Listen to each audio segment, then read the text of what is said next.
Oke, selamat pagi teman-teman. Kali ini kakak bikin video aja ya, karena nanti siang ada meeting gitu ya. Jadi mungkin nanti tidak bisa secara langsung dan eh, kali ini juga cuma pembahasan ya. Jadi kalau ada pertanyaan lebih lanjut nanti dihubungi aja. Nah, sini kakak kan bahas soal ya ujian akhir semester tahun 2016-2017 soalnya seperti ini bahasa Indonesia. Oke, nah eh, kenapa kakak bahas soal ini karena mungkin teman-teman yang lain ya mungkin dari misalnya dari Kanopi atau dari eh, ngeles ya teman-teman les misalnya ya itu kan bahasa soal-soal terbaru. Nah makanya kakak soal yang agak lama jadi menambah wawasan. Lagi pula kakak udah sering bahas soal ya, jadi ini mungkin kalau nggak salah sih ini belum ini soal yang belum dibahas. Jadi teman-teman kalau misalnya mau cek ya, kakak udah bahas soal apa aja ya, lihat di videonya gitu, lihat di video asis di drive ya. Nah oke, kita masuk aja. Ini ada pilihan ganda ya, kita dari pilihan ganda dulu kita coba. Nah di sini apa nih, diasumsikan hal-hal lain tetap. Oke, saya tulis paribus. Semakin besar standar error dari coefficient slope maka akan membuat, nah kan di sini dibilang standar errornya semakin, kita gini deh, ini dan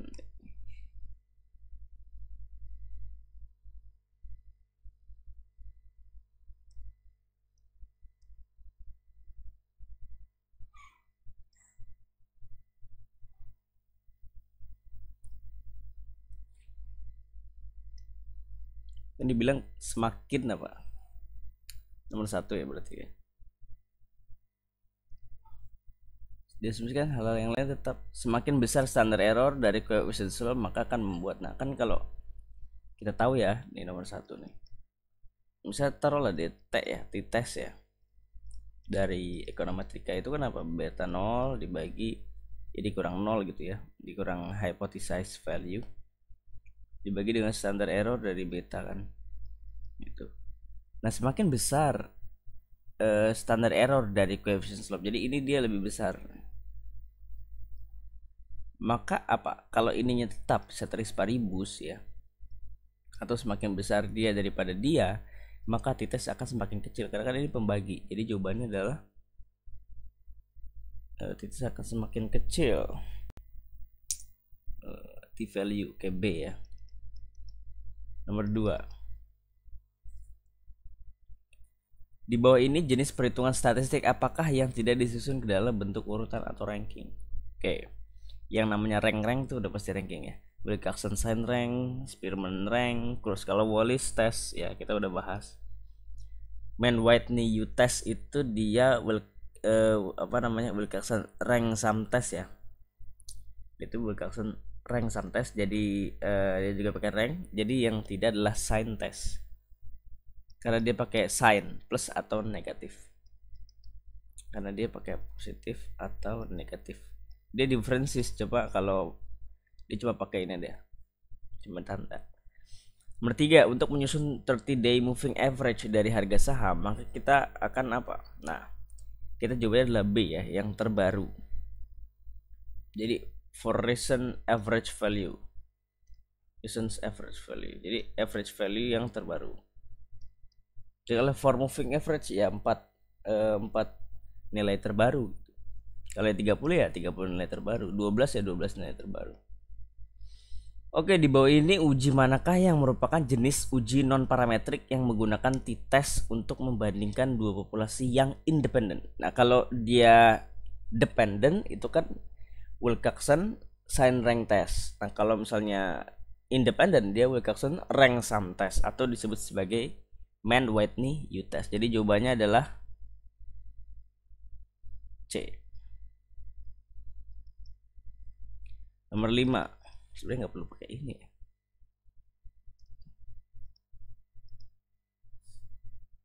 Nomor 5, oke. Nah, nomor 5 nih kita lihat. Jika penjualan sebuah perusahaan mengalami pertumbuhan yang konstan setiap tahun. Nah, jadi pertumbuhannya konstan antar tahun ya. Antar tahun berarti tidak ada tren kan, karena kan konstan. Kalau nggak konstan itu kan berarti meningkat ya, pertumbuhannya meningkat. Kalau pertumbuhannya konstan sekarang 3%, nanti besok misalnya 3% gitu. Kalau pertumbuhan sebentar, kalau pertumbuhan yang konstan mengalami pertumbuhan yang konstan.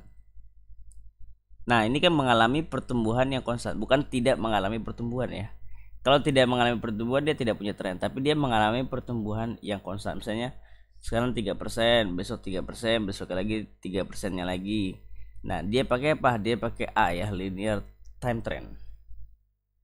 Karena konstan atau linear gitu.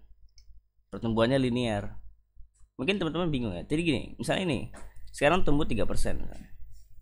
Nah, tahun depan tuh tumbuh 3% juga, tapi 3% dari tahun lalu.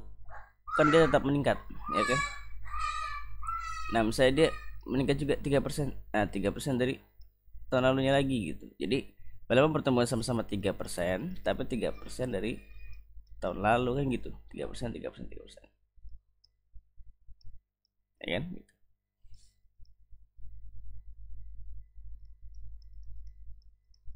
Oke, lanjut nomor 6 ya. Jika koefisien dari slope beta tidak signifikan. Nah, kalau tadi ya log linear itu kan dia beda ya, nggak ada, nanti dipelajari istilah. Kalau di statistika lanjutan nggak dibahas ini ya. Ini di statistika di ekonometrika ya. Jika koefisien dari slope beta tidak signifikan, hal ini mengindikasikan. Nah, jawabannya adalah apa nih kira-kira? Jawabannya adalah B. Variabel independen tidak baik dalam menjelaskan variabel dependen. Sebenarnya kata tidak baik ini agak rancu ya. Sebenarnya tergantung objektivitas dan subjektivitas. Ini lebih ke subjektif ya kalau tidak baik ya. Sebenarnya bukan tidak baik, tapi variabel independen tidak cukup bukti untuk menjelaskan variabel dependen gitu loh. Maksudnya tidak terbukti gitu secara data, secara statistical analysis dia tidak signifikan gitu. Jadi kakak tetap pilih jawabannya adalah B ya, karena ada indikasi dia mau menuju ke arah sana, walaupun sebenarnya nggak tepat amat gitu kata-katanya.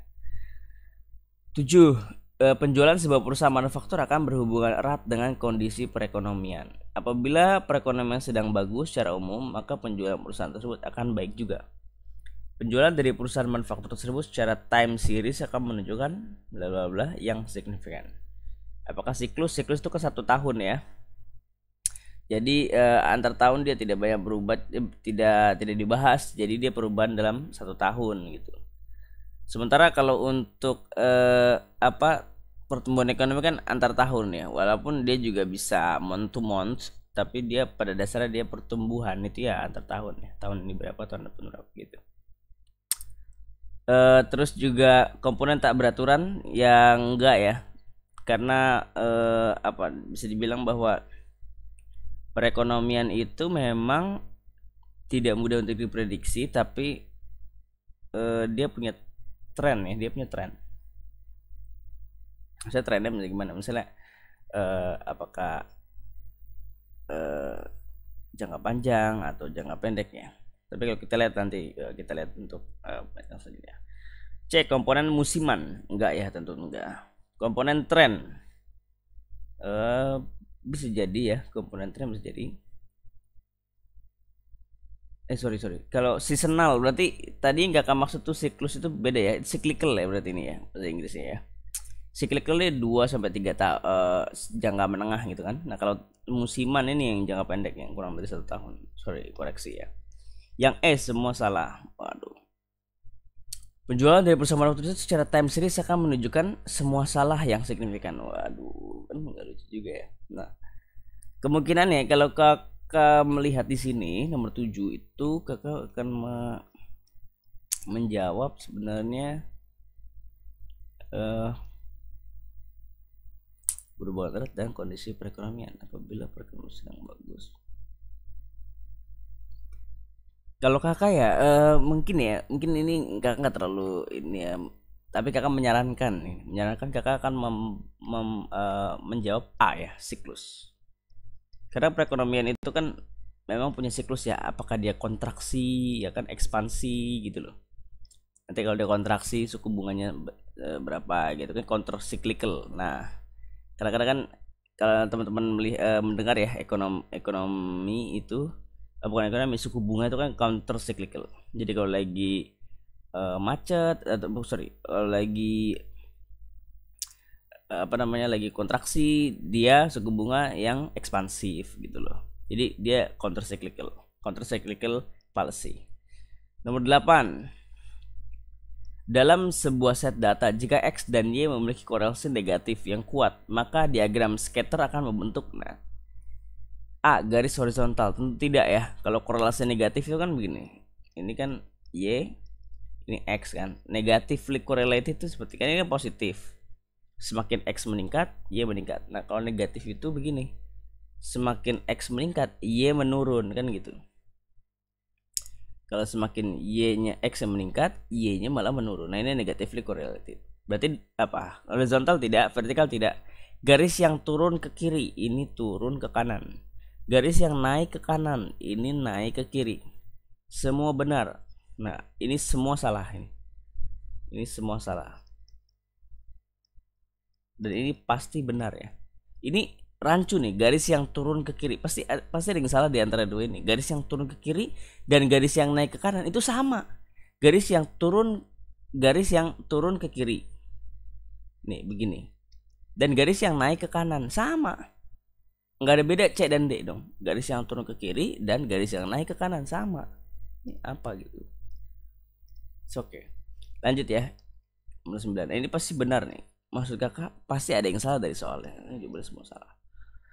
Nomor 9, harga dari sebuah barang dibuat ke dalam bentuk grafik. Dari waktu ke waktu terjadi peningkatan dalam harga. Kemungkinan besar dipengaruhi oleh inflasi. Komponen time series yang tepat untuk menjelaskan peristiwa tersebut. Oke. Inflasi. Nah, inflasi ini komponen apa gitu? Komponen siklus, tak beraturan, musiman, tren, semua salah. Dari sini kemungkinan kakak akan menjawab dalam bentuk grafik itu jadi peningkatan dalam harga.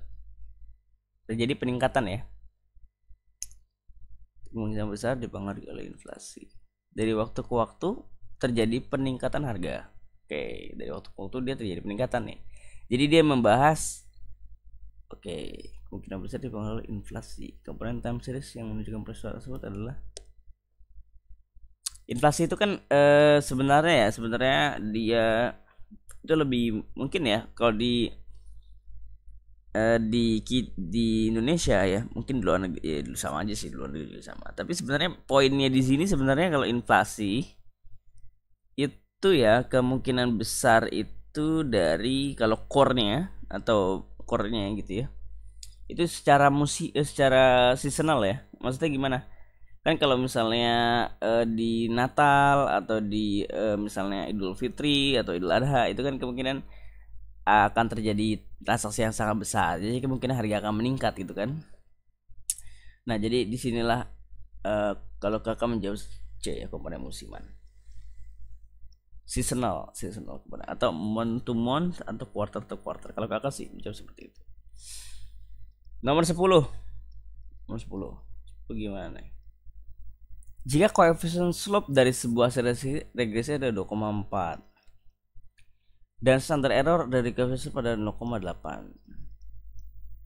maka hasil t-test untuk menguji beta sama dengan 1 adalah, nah untuk menguji beta sama dengan 1 jadi dikurang 1 gitu loh. Karena kan kalau yang biasa kita asumsikan ya yang di atas itu adalah 0, betanya 0, tapi kalau di sini beta 1. Jadi 2,4 dikurang 1 per 0,8. Jadi jawabannya adalah berapa? E ya, jawabannya adalah E. 11. Tabel di bawah ini berapakah nilai dari t-test ketika menguji apakah X secara signifikan mempengaruhi Y? Oke, ya, menguji bersama. Berapakah nilai dari t-test ketika menguji apakah X signifikan mempengaruhi Y? Oke. X itu kan berarti ya variabel pertama ya, parameter beta 1. Berarti di sini koefisien 1,41, standar error 0,63. T-testnya berapa? Oke, jadi ya 1,417 dibagi dengan 0,63 berapa nih? Jawabannya adalah berapa? D ya, 2,25. Berarti 2,249 ya, 2,25. Oke, nomor 12. Manakah di bawah ini yang merupakan nama lain dari non-parametric test? Oke, jawabannya adalah B ya. Distribution free statistik. Jadi udah bebas dari distribusi normal. Oke. Lanjut nomor 13. 13 apa? Komponen time series yang merupakan hasil dari multi-period above trend and below trend. Oke, ini adalah tak beraturan ya. Above trend and below trend, tak beraturan. 14. Sebuah perusahaan penyewaan mobil ingin memprediksi biaya. Oke, perhatikan dengan baik ya. Mungkin kakak jarang bahas terkait dummy variable. Nah, inilah saatnya ya. Sebuah perusahaan penyewaan mobil ingin memprediksi biaya operasional tahunan dari setiap mobilnya dengan menggunakan data kilometer atau perjalanan mobil dan bentuk mobilnya, subcompact, compact, midsize, dan full size. Untuk memasukkan efek dari bentuk mobil, perusahaan tersebut menggunakan variabel dummy. Nah, perhatikan ya, begini cara membuat variabel dummy ya. Ini masih cara sederhana, tapi logikanya itu benar. Seperti ini. Ini cara benar untuk membuat variabel dummy. Maksudnya gimana gini? Dummy-nya ada berapa? Maksud kakak, kategorinya ada berapa? Kategorinya ada subcompact, compact, midsize, dan full size. Ada 1, 2, 3, 4. Nah, oleh sebab itu, kalau ada 4 kategori, rule of dummy rule ya, dummy bukan, peraturannya gini tuh. Peraturan dummy rule-nya adalah dummy minus 1. Jadi untuk variabelnya adalah dummy minus 1. Jadi kalau dummy-nya apa, kategori sorry ya. Rule of dummy sama dengan kategori minus 1. Jadi kalau kategorinya ada 4, maka dummy-nya 3 variabel. Lihat sini. Kategori ada 4, subcompact, compact, midsize, full size. Tapi dummy-nya cuma 3, X2, X3, X4. Kok bisa begitu? Kenapa? Nah, lihat sini. Kalau 0, 0, 0 dia subcompact. Jadi nggak perlu ada suatu variabel baru untuk menjelaskan subcompact. Yang perlu hanya compact, berarti X2 sama dengan 1. Yang lain 0. Midsize, X2 0, X3 1, X4 0. Full size 0, 0, 1. Nah, kalau 0 semua, maka subcompact. It's simple, dummy minus 1. Kenapa harus dummy minus 1? Kenapa enggak 4-4-nya aja? Nanti akan dibahas ya. Itu akan terjadi perfect multicollinearity. Karena dummy-nya peraturannya salah gitu ya, akan terjadi perfect multicollinearity. Oke. Itu saja ya. Ini diperhatikan dengan baik ya cara membentuk dummy ya. Seperti ini, persis seperti ini ya. Kalau secara simple ya. Kalau secara lebih kompleks itu nanti di ekonometrika atau ekonometrika lanjutan gitu ya. Kalau ini kan masih ya masih logis saja. Sebenarnya kalau di aplikasi ya bebas-bebas saja sih, kalau untuk membentuk dummy dia lebih fleksibel gitu. Tapi kalau secara konsep memang sama ya, betul. Secara konsep seperti ini. Perbedaan dari rata-rata biaya operasional tahunan antara mobil full size dan subcompact. Oke. Full size dan subcompact. Full size dan subcompact. Oke. Kalau kita lihat di sini, apakah dia membahas X1 atau tidak ya? Perbedaan rata-rata biaya operasional. Oke.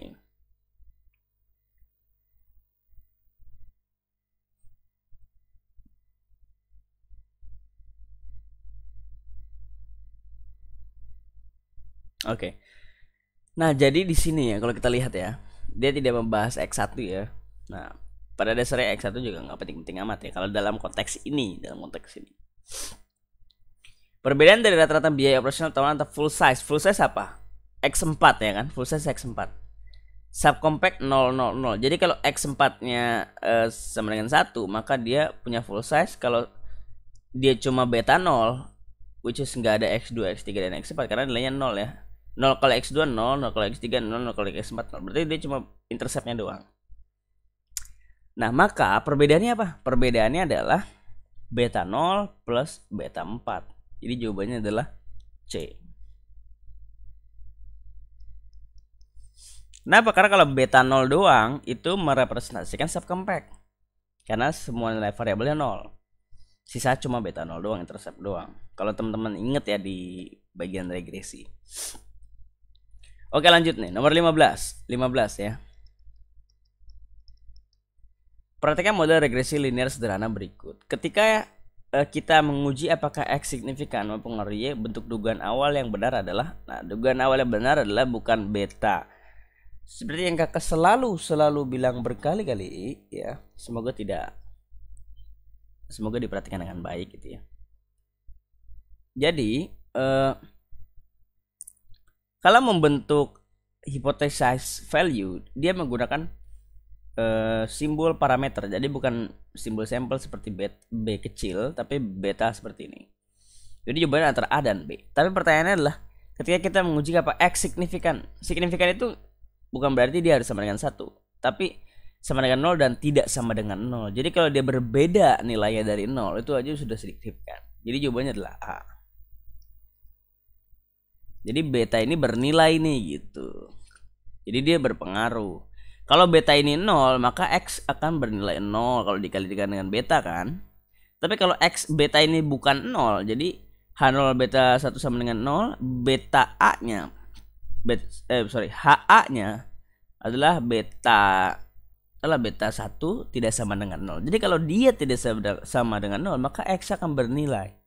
Sebutlah dia 0, tidak sama dengan 0 ya, berarti dia taruhlah dia 0,3 misalnya. Ya X misalnya 1. Nah, maka 1 kali 0,3 ya 0,3. Tapi kalau 1 kali 0 ya 0. Jadi jawabannya adalah A. Oke, itu kalau kakak lihat di sini dia berapa sudah berapa? 21 menit ya. Oke. Mungkin itu dulu ya secara paling ganda. Selanjutnya akan membahas esai. Terima kasih. Sampai ketemu di video selanjutnya. Oke, thank you.